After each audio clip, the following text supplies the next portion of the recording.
Hey yo, thanks for tuning in to Celebs Source, your source for celeb news. Now today we have, hey yo man, we got folks getting edited on NBC, man, because of you know what I'm saying, some of the mentions they got, man. We're gonna talk about that. We also got we got Nicki Minaj with a strong message, man.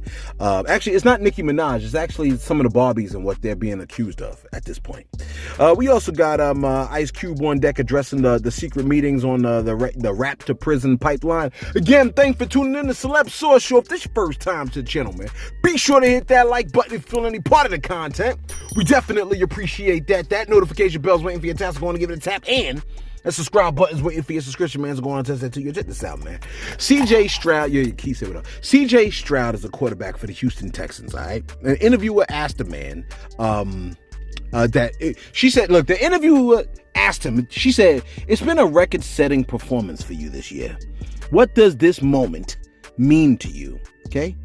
The platform NBC edited out when the man praised God. Hey, yo, take a listen. In your first NFL season and a record-setting performance for you, what does this moment mean?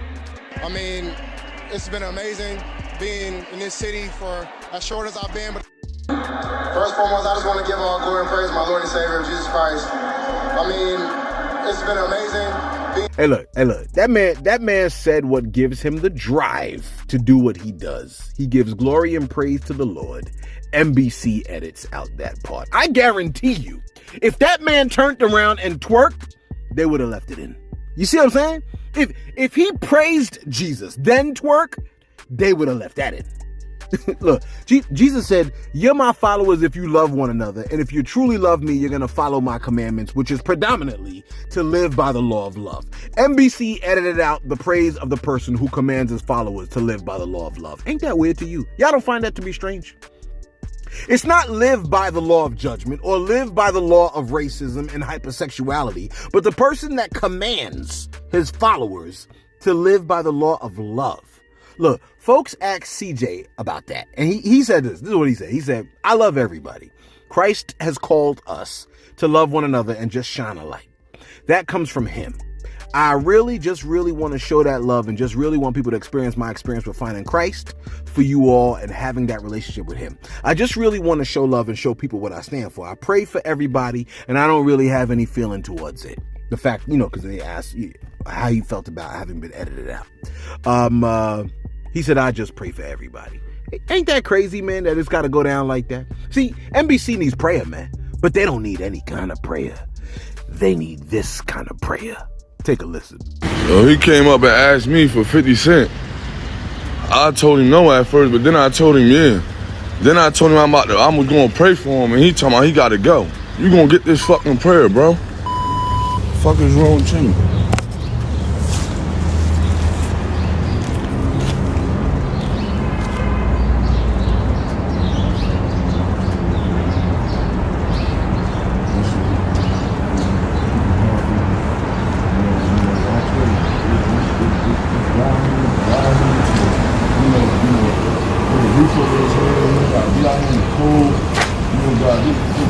Make sure you be there for him, like, you know, like, you're young, you made some decisions, but like, you know, like, I don't know, man, just be there for him, just be there for him, protect him, you know, and make everything a difference for him. In Jesus' name, all right, bro. Right? Don't they need that? They need that kind of prayer. And look, prayer works, man. Look at what this lady prayed. Take a look real quick.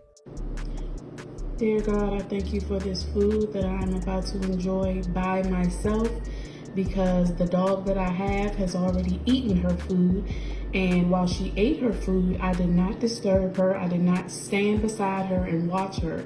I allowed her to enjoy her food by herself. So in the process of me getting exactly, thank you. You see what I'm saying? Prayer works. Look, I'm not shocked that NBC edited that out, man. All right. Yeah, prayer works, man. Now on to foolishness. You ready?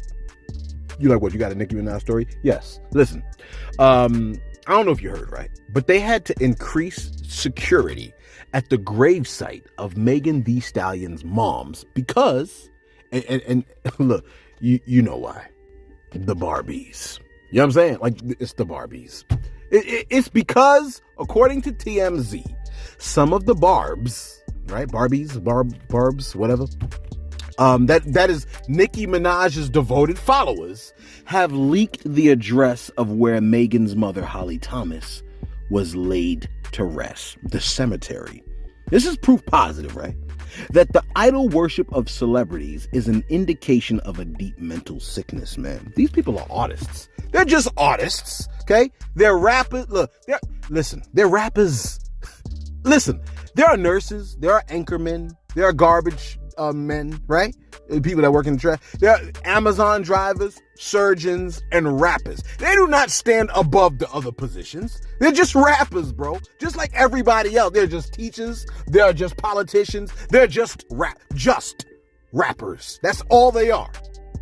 Can I say all they are?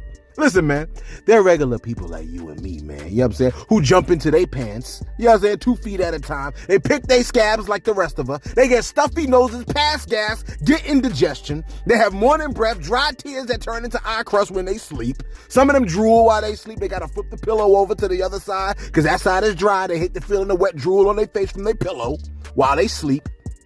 These are artists. And these artists are not worthy of worship. None of us are. You see what I'm saying?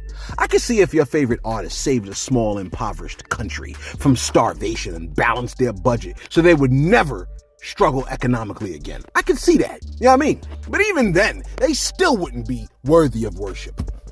Are you following what I'm saying, man? What would be the purpose of leaking the location of the gravesite of Megan's mother that was laid to rest? Why would someone leak Megan's mother's gravesite? Look, even Donald Trump, the ex-Cheeto in charge, had the decency to tell his followers, stand down. Remember that? He told his people during the insurrection, turn around and go home. Casanat told his followers, remember what happened in New York with the riot in New York? Casanat told his followers in New York, it wasn't cool. And that's not how they supposed to operate. I believe Corey Kenshin checked his followers one time. You know what I'm saying? Letting them know how they supposed to do things. Because, listen, the leak of the cemetery location, the cemetery had to up their security and police presence. And not only has Nicki said nothing as far as I've heard, but it's being stated that she may have encouraged it by saying, you better go conjure up your mother and apologize. That's disgusting. And if I give the fothermucking word, don't let me give the word and get the receipts, I'll be on your ass forever. Now, I think personally that that's a super loose connection to say that Nicki was encouraging the people to do that. Those two phrases don't seem like encouragement to me. You see what I'm saying? But making a statement like, if I give the fothermucking word to who? Who are these people that will carry out the request? I feel like that's getting into areas that prosecutors could easily twist into RICO-esque behavior. Are you following what I'm saying, man? Now, let's take a look at how things like this should play out with influencers and followers. Let's see how Kai Cenat handled it. Take a listen to how Kai Cenat addressed his followers after the riot. That I have on people. You feel what I'm saying? I've come to realize that, bro, and I'm saying that to say this. I am beyond, bro, disappointed. Beyond disappointed in anybody who became destructive that day, bro. 100%, bro. That's not cool, man. None of that is cool, bro. You feel what I'm saying? After the things that I seen, I'm beyond disappointed in the things that went on Friday. And I want people to know that none of that was my intention. You feel what I'm saying? None of that. I had good intentions for this whole thing, and none of that was my intentions, bro. Not only that, but I don't condone any of the things that went on that day. None of that is cool. I'm seeing random videos of people getting sturdy on people's cars, and I'm asking myself while I'm watching the video, why? Like, why? You feel what I'm saying? I'm always like, why? Like, and when we do things like this, you feel what I'm saying? When we do things like this, it not only needs to be safe, but it needs to be fun. Like, anything we do like this has to be safe and fun. We can't be just running around and destroying this and destroying that. And I want people to understand, like, you feel me? I done seen a lot of things with the news, See that? Now, just in case that wasn't enough, even Donald Trump had to tell the rioters to course correct. Take a listen to Donald Trump giving his people's course correction. Take a listen. I know your pain. I know you're hurt. We had an election that was stolen from us. It was a landslide election. and everyone knows it, especially the other side. But you have to go home now. We have to have peace. We have to have law and order. We have to respect our great people in law and order. We don't want anybody hurt. It's a very tough. Even Trump attempted to course correct. Would not a true queen course correct? You like a good one would. Yes. Look, yes. One worthy of the title would instruct their followers not to do something so heinous as to leak the location of a grave site. Listen, man. The culture does not need an evil queen. You see what I'm saying? Who's dumb enough to want an evil queen? That wouldn't benefit the culture. You see what I'm saying? If you're a queen, let me not say that. I'm saying if you're a queen, your people should be directed to do the right thing, right? To do honorable things, to do stand-up things, admirable things, okay? Not like ridiculous things. I would like, you know what I'm saying? Like if my people's, first of all, let me just throw this out here, okay? If there are a group of people that are following what we, you know what I'm saying, are listening to us and they're like, yo, man, we your fans, man. You know what I'm saying? I would hope that they do things that I could be proud of, that I can stand behind. I could be like, yeah, man, I stand behind that. That's cool. You know what I'm saying? I would hope that anyone that listens to Celebs Source is on some intelligence, is on some wisdom. You see what I'm saying? Is on some knowledge and understanding. You know what I mean? Like folks that are relatively like wise. I would hope my followers are wise. I would be embarrassed if the people that listen to Celebs Source were not intelligent, not wise, and did not embrace wisdom and acted foolishly. I'd be like, yo, man, what the hell? I don't know who this person is. I'll be quick to deny the you know what I'm saying? Like, I don't know who that is. Listen, man, if you ain't on no wisdom type stuff, then we don't really got much in common. You know what I mean? Anyway, let me do my shout outs real quick. Do I have any shout outs? I hope I do, because let me see who we got over here. Listen, man. All right, I got a shout out right here. Shout out to Teresa Huff Walker. All right, Teresa Huff Walker said, "It's deeper than that, celeb." I hear people tell me it's deeper than that. You know what I'm saying? Like I ain't got deep enough. You know what I mean? Like I ain't got deep enough. She said, "It's deeper than that, celeb." Megan's very clever. I've been a fan since Tina Snow. Okay. I believe the lyric implies that if ninjas are affiliated with people who perform crimes against children, that they are not mad at her, that they are mad at Megan's law.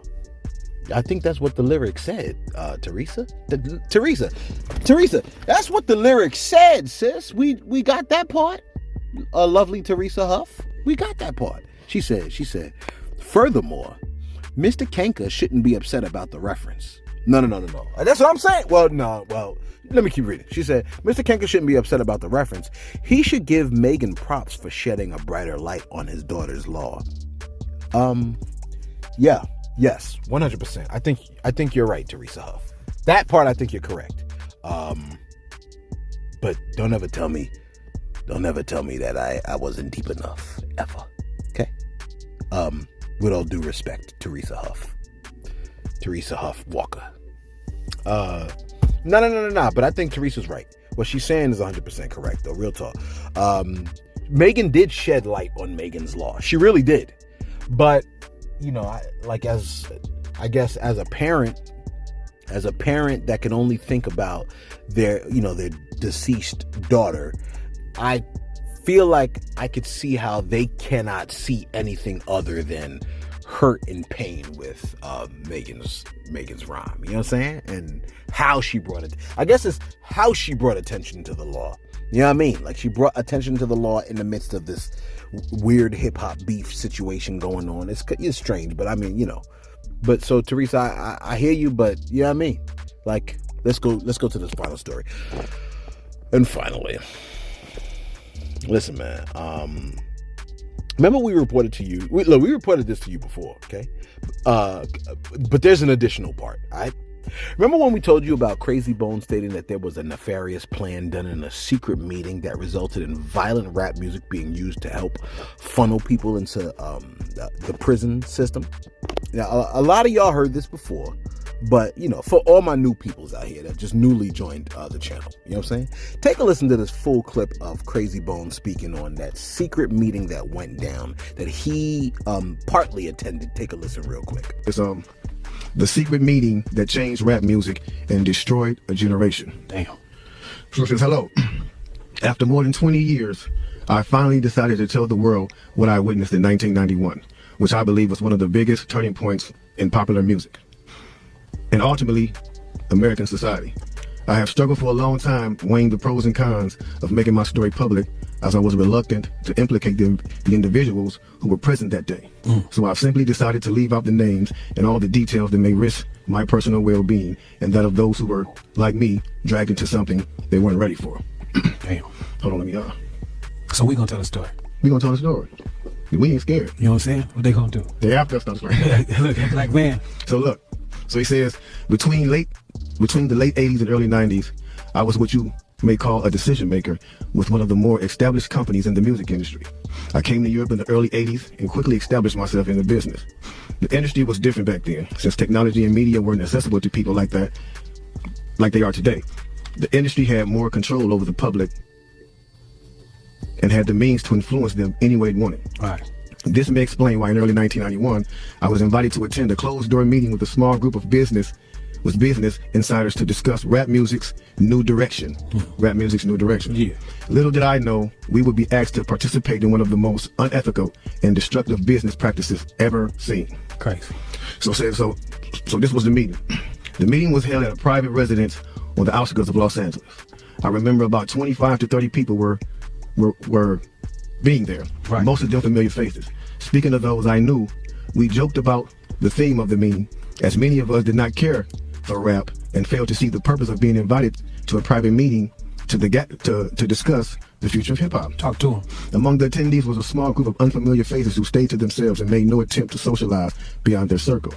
Based on their behavior and formal appearances, they didn't seem to be from our industry. Our casual chatter was interrupted when we were asked to sign a confidentiality agreement preventing us from publicly discussing the information presented during the meeting. Needless to say, this intrigued, in some cases, disturbed many of us. The agreement was only a page long, but very clear on matters and consequences, which stated that violating the terms would result in job termination immediately. We asked several people what this meeting was about and the reason for such secrecy, but could not find anyone who had the answers for us. A few people refused to sign and walked out. Nobody stopped them.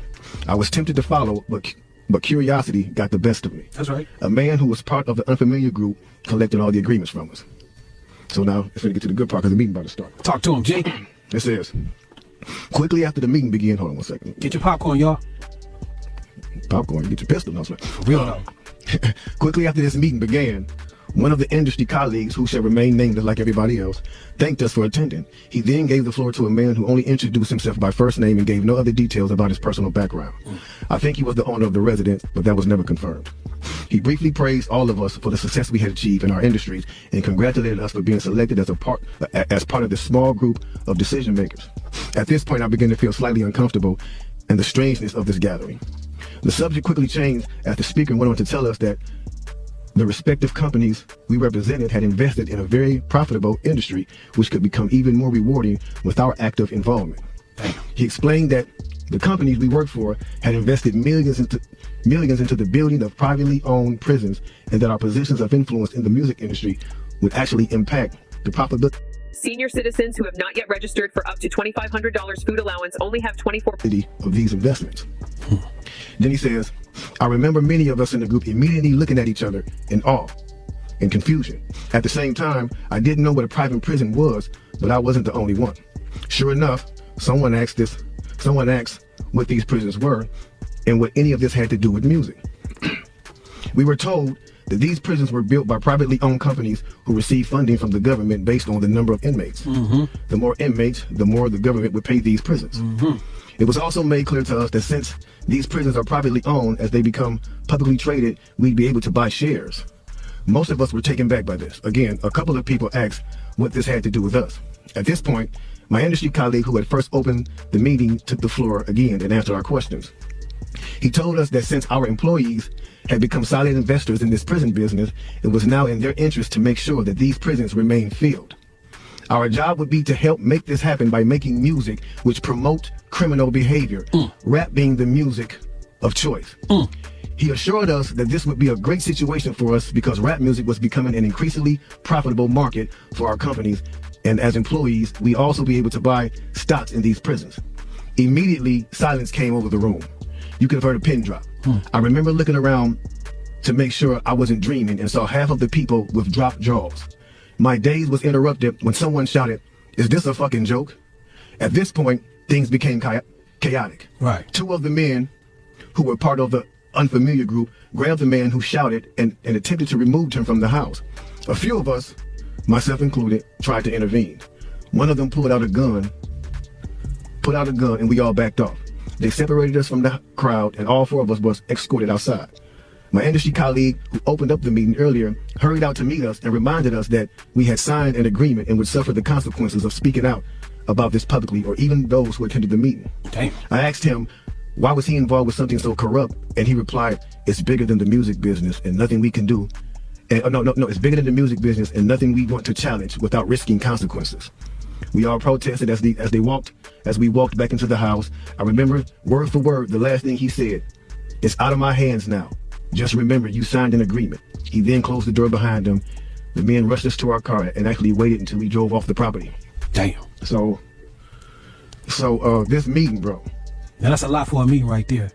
Oh yeah, definitely. You know, and this person later on, he said, you know, this person actually ended up leaving the music industry after this happened. A few years after this, he ended up leaving the music industry. Okay. And he said he just, like, you know, over the years, he just felt guilty because he said as he sat back and he watched these plans come to a reality over 2 decades, he sat back and was like, wow, they really pulled it off. Yeah. They really pulled this off. He was like, they were told not to sign any more political rappers, any more rappers that had messages in their music. No positivity. It was all to be gangster rap music that they promoted and put out. So if you wonder where Brand Nubians went, where Poor Righteous Teachers went, where Public Enemy went, where KRS-One went, and all sorts of groups like that was talking about, even Queen Latifah and Moni Love and those, you know what I'm saying? It's a back door. Yeah, anything that was harmless, fun rap, you know, anything that had a message in it had to go. Yeah, that's why if you even notice though, now we talk about that all the time. Even be brief with it, you know what I'm saying? Those charms that came out like maybe 1988, 89, the African charms, those disappeared. They lasted for about 2 years and they disappeared real quick. You know what I'm saying? Yeah, definitely. Now, after reading all this, you know, it actually made me feel a few different ways. The first emotion I felt was shocked, because I was definitely taken back by this, just knowing the level of evil that's involved by even thinking of a plan like this. You know what I'm saying? The second emotion I felt was anger. Anger because it's not enough for them to exploit our culture and make all the money off of it. Because let's keep it real, the industry has never been favorable towards the artists. Never. But they're going to go beyond the artists to get the artists to influence and lure in the consumer, which they knew at the time were mainly minorities. In other words, keep promoting gangster rap so that the youngsters will be influenced by them, which in turn will incite them to want to act like them, and it's a very good chance they'll end up in their prison. So they're getting paid twice. They're getting paid from the artists they signing, and then they're getting paid from the people that these artists influence that goes to prison trying to be like these artists. So they making a killing. A killing. They're using the music business to promote their private prison business. My man is right there talking that right. 1988, a man named Tom Beasley, man. That's the co-founder of the corrections for Corporation of America. That's the CCA. You know what I'm saying? Excuse my French. I'm reading this thing right there real quick. It's the CCA. So in 1988, he founded that. And this is in straight concert with the same thing. So it's like the music business. You do what you do on your side, and over here with the correction facilities, we're gonna do on this side. Because in 1970 there was 500 prisons. You know what I'm saying? Only 500 prisons in the United States. To this day, there's 1,700 prisons right now. That means big business. I'm talking about that done flip it over. You know what I'm saying? If flip it over is a word. Because they're making a lot of money off of these things per inmate. You know what I'm saying? So getting with the same thing of the music, it all went hand in hand, and we just partying at the same time. So us as the artists is the tool they use. Yeah. The music is the bait. And the young consumers are the prey. It's a cold game. Cold game, bro. You know what I'm saying? Then I feel sad. Sad because everything we seem to try to create, we always seem to give it away. We're always being tricked and deceived into believing that they have our best interests at hand, when clearly they never have, and they never will. They never will have our best interests at hand. It's blow after. Now, the person that reposted that, right? Their name was Atara Israel. Okay, they posted a comment behind that clip. The comment goes, "I believe Ice Cube," and then she added Ice Cube. Is that a she? Well, let me keep it going. "Likely has a direct knowledge of the secret meeting that Crazy Bone was referring to in the above long clip. The ex-Bone Thugs member, Crazy Bone, states upon reading the letter that he alleged the meeting took place in 1991. It should be noted that Cube's group was active between 1987 and 1991, as per Wikipedia, which leaves speculation that either the NWA group was directly involved in the matter, or were at least a model that all other groups were to mimic. Being the group was directly blamed for the rising crime rate by the federal government at the height of the group's career. At the very least, I'd say the influence of the first gangster rap group inspired the greed of the labels and prison system to pump crime culture deep into the minds of an already fragile community to maximize profits. It would be great to see Alex Jones and Ice Cube interview on this and to revisit the devastation it caused while exploring the possibilities to reverse course. This is an interesting statement that this person made. They try to kind of tie Ice Cube's music to it a little bit, you know what I'm saying? Saying that they might have been the template for other groups to mimic. You know what I'm saying? And then she said the influence of the first gangster rap group inspired the greed of the labels and the prison system to pump crime culture deep into the minds. Yeah, 100% I do believe that labels realized that this crime culture puts a lot of money directly into their pockets. So I could see how they would want to maximize profits by fueling and pumping out more of this crime culture within the music. You see what I'm saying? Now, to say Ice Cube was at the meeting and to say that, it's possible that they could have been used as a template, but who would know that but the people that were actually there? You see what I'm saying? Even like, I would say like any rapper, if Ice Cube's music was utilized for that, which I doubt it was, because I think Ice Cube's like solo effort albums, I don't think that they really was that gangster rap stuff that a lot of people are focusing on, okay? But I think if an artist was used as a template, I highly doubt that a lot of them would even know that they were. Unless, of course, they sat at the meeting and they agreed to be that. You know what I mean? But I think there's a lot of artists that are used to be that and they don't know. They're just making the music that they're making. You know what I'm saying? But they don't know what they're doing. You know what I mean? They don't know what they're doing. Here's the thing with that. Okay? Ice Cube made his statement. He said, this is what he said. For those of y'all that agree with Shorty, Ice Cube sent out a strong message. Dare I say last message? He goes, opinions are like assholes. Everybody has one and they all stink. What evidence do you have to make a statement like that? Close quote. It would be great if she had but she doesn't have any evidence to say they were used as a template. But is that what she said? She said, at the very least, I'd say the influence of the first gangster rap group inspired the greed of the labels. The influence of the first gangster rap group definitely inspired the greed of the labels and the prison system to pump crime culture deep into the I don't know, that's the part that you need the evidence for, okay? She also said NWA being the group was directly blamed for the rise in crime. Yeah, it's a lot of speculation. I see how she's tying things together, but this is all speculative. You follow what I'm saying? Let us know your thoughts in the comments below. What you think about that, man? Do you think NWA was the template that was utilized to model to all other groups? Do you think NWA was the model to other groups to mimic this crime culture, and as a result, they are connected to it? I remember when Special Ed said what he said. A lot of people got upset with that whole what Special Ed said, but he said, "Yo, man, that's that crime. That's a lot of crime culture comes from gangster rap." Now, I don't know how else somebody cannot see this. Like, any form of gangster rap, it just is what it is. It will most definitely have an influence on impressionable minds. Okay, had a impression on my mind. You know what I mean? Like, yeah, if you listen to enough of it, you're really gonna think like you need to be strapped. If you watch the first 48, if I fell asleep watching the first 48 one time, if you watch 2 days, right, or 6 episodes of the first 48, you're gonna swear someone, when you go outside, someone is probably gonna kill you. Watch it. Try me. Watch it. Watch 3 back-to-back episodes of the first 48 and then go outside peacefully. I guarantee you're probably going to think someone is right around the corner is going to kill you, or they're going to kill someone that you love. You see what I'm saying? Our minds are very fragile, far more fragile than we thought. I thought I was strong-minded until COVID came. Then every 2 weeks I had COVID in my head. You know what I'm saying? Let us know your thoughts in the comments below, man. Be sure to like, be sure to subscribe. Thanks for tuning in to Celebs Source, your source for celeb news.